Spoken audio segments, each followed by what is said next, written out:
জুলাই সনদের আইনি ভিত্তি জাতীয় নির্বাচনের আগে গণভোট সহ ৫ দফা দাবিতে রাজপথে জামায়াতে ইসলামী। বিক্ষোভ মিছিল, জনসভা সহ জেলায় জেলায় নানা কর্মসূচি পালন করে দলটি। শুক্রবার জুমার নামাজের পর জেলা শহরগুলো থেকে বিক্ষোভ মিছিল বের করে দলটির নেতাকর্মীরা। পরে সংক্ষিপ্ত সমাবেশের আয়োজন করা হয়। এ সময় বক্তারা ফেব্রুয়ারির আগে জুলাই সনদের আইনি ভিত্তি ও গণভোটের দাবি জানান। একই দিন যদি জাতীয় নির্বাচন গণভোট হয়, কোনো কারণে যদি ২-৪-৫টা সেন্টারে নির্বাচন নিয়ে কোনো ধরনের ঝামেলার সৃষ্টি হয়, তাহলে আপনারা কি সমাধান দিবেন?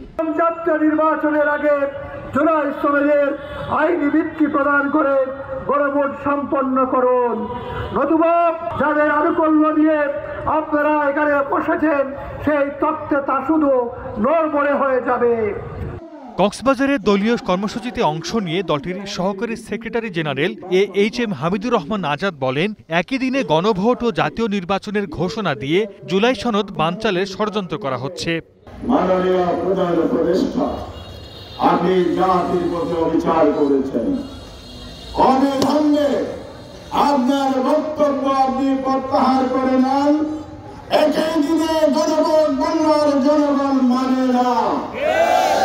আমরা অবিলম্বে জাতীয় নির্বাচনের আগে পৃথক দিনে জনগণের দাবি করছি। এদিকে কুমিল্লায় আলাদা অনুষ্ঠানে দলটির নায়েবে আমির ডাক্তার সৈয়দ আব্দুল্লাহ মোহাম্মদ তাহের বলেন, গণভোট আর নির্বাচন এক জিনিস নয়। সরকার দুটো বিষয় এক করে ঝামেলা সৃষ্টি করেছে। জাতীয় নির্বাচন হচ্ছে রাষ্ট্র এবং দেশ পরিচালনার জন্য মানুষ কাকে ম্যান্ডেট দিবে তার একটি নির্বাচন।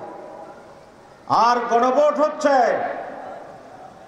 আমরা যে সংস্কারের প্রস্তাব করেছি সেই সংস্কারগুলো গৃহীত হবে কি হবে না তার একটি গণম্যান্ডেট। এদিকে একই দাবিতে বিভিন্ন জেলায় মিছিল করেছে ইসলামপন্থী সমমনা দলগুলো। দাবি জানিয়েছে জাতীয় নির্বাচনের আগে গণভোটের।